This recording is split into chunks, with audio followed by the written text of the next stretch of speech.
Hello everyone, this is In-Game Arts. We're doing another boxing to break down the demo. This is Legend of Zelda Link's Awakening from the Nintendo Switch. Now this is the remake of the original classic Link's Awakening that came back out on Game Boy and Game Boy Color. I don't know if there was any other versions other than those two. Now, before we go into it, I want to say I played the entire game, and currently, since the making of this entire video, there were no updates available. So, I've played the entire game and never experienced any massive bugs, game breaking or issues, or any so forth. So, even if they do release an update, you can still completely enjoy the game without updating it. Nextly, there is still the Nintendo coin reward program. The game does support this. It's a 60 coin. Know those things, I do sometimes see them that they have expiration dates, so cash that in if you can. Now, as I said before many times, I've never got the chance to play Link's Awakening because it was a handheld only game. So I was more than eager and happy to finally sit down and play this handheld only game on my Nintendo Switch. Because I can't look at the little screens, they hurt my eyes. So it's nice to play it on a big screen. Now, so I don't have any prior experience of Link's Awakening. This is a complete blind run for me. And I don't know the massive differences between the original and this one, or the Game Boy Color version, if there is any difference between them. But going into the game, it's still one of the most fun times I've had playing the original style Legend of Zelda. Now, I greatly enjoyed Breath of the Wild. I'm not going to knock it down or anything like that. But I do still greatly love this style of Legend of Zelda, where it's over the head, kind of a 2D kind of style game, but it's more like a 3D, 2D kind of style. And it's a classic style of Legend of Zelda that I greatly adore, and those who may be purists or those who greatly love the original style will greatly love this version as well, which you probably already played the Link's Awakening. Now, as I said, I did do a little research, and it is strongly similar to the original. Not a lot has changed other than some ease of life and some navigation so forth to make things a little easier for you. But the game's overall experience, feel and so forth and environment is largely the same. I think that's why they added the newer difficulty, hero difficulty, where now enemies hit double the damage and no longer hearts can appear.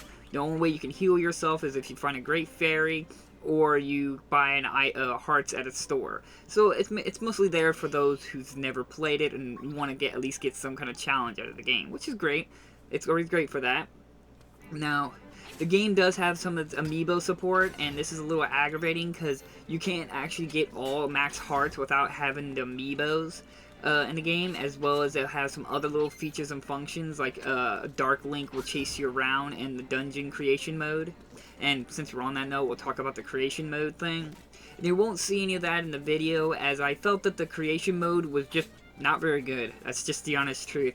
It's a neat little function, but you can see that it was just massively tacked on and really doesn't provide any fun factor at all. And you can't go online with it or anything. You can't like download other people's dungeons. You can move the amiibos the dungeons onto Amiibo, and you can take that Amiibo to other people's houses or other people's switches, and they can try out your dungeon and so on and so forth. So you can't like connect online and so forth to download some other people's dungeons. At least I couldn't figure out a way to do it anyway. And you can't like create your own special little dungeons. It's all preset designs, so you can't like have like where you want to put holes or where the key's going to be located, where this enemy's going to be. No, it's just like preset designs, and you just put them together like a puzzle piece, and you just decide where the main boss is and where you start. It's not really that in-depth and really worth your time, to be honest. It's actually pretty disappointing, and I just kind of wish they just axed that out of the game completely and just focused on more important areas of the game. Now, the only issue I experience in the entire game is when you transition from between in a house and in an open world, right as the transition happens, there is massive frame rate drops. Eventually the game will catch back up and the game will run smooth, but if you're going in and out of dungeons and houses, you're going to notice that frame rate drop at the beginning.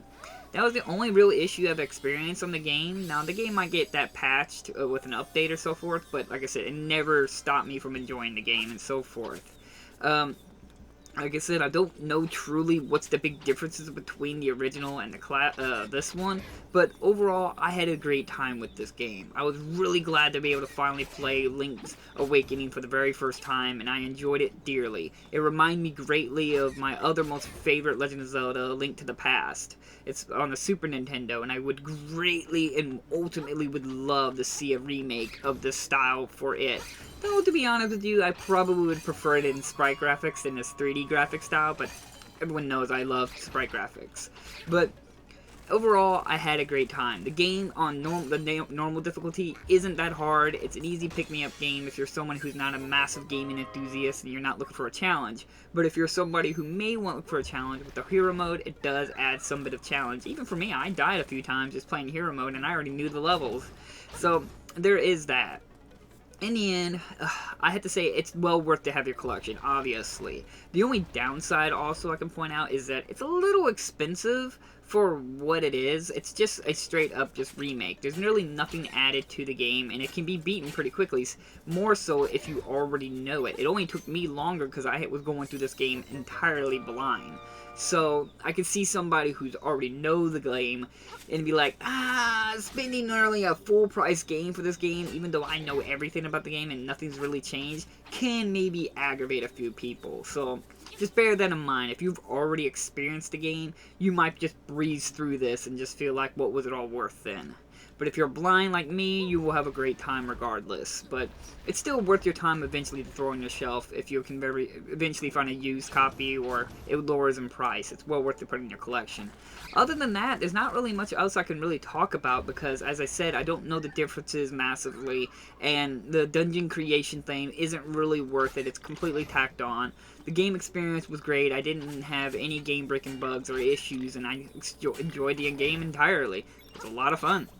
And all I can say is that I enjoyed it and it's well worth your collection. So, thank you all for watching. Hit that like and subscribe button if you want to see more videos from me. And all this, I will leave links in the description if you're interested in a copy of it. So, thank you all for watching, and I'll see you guys in the next episode. Bye-bye!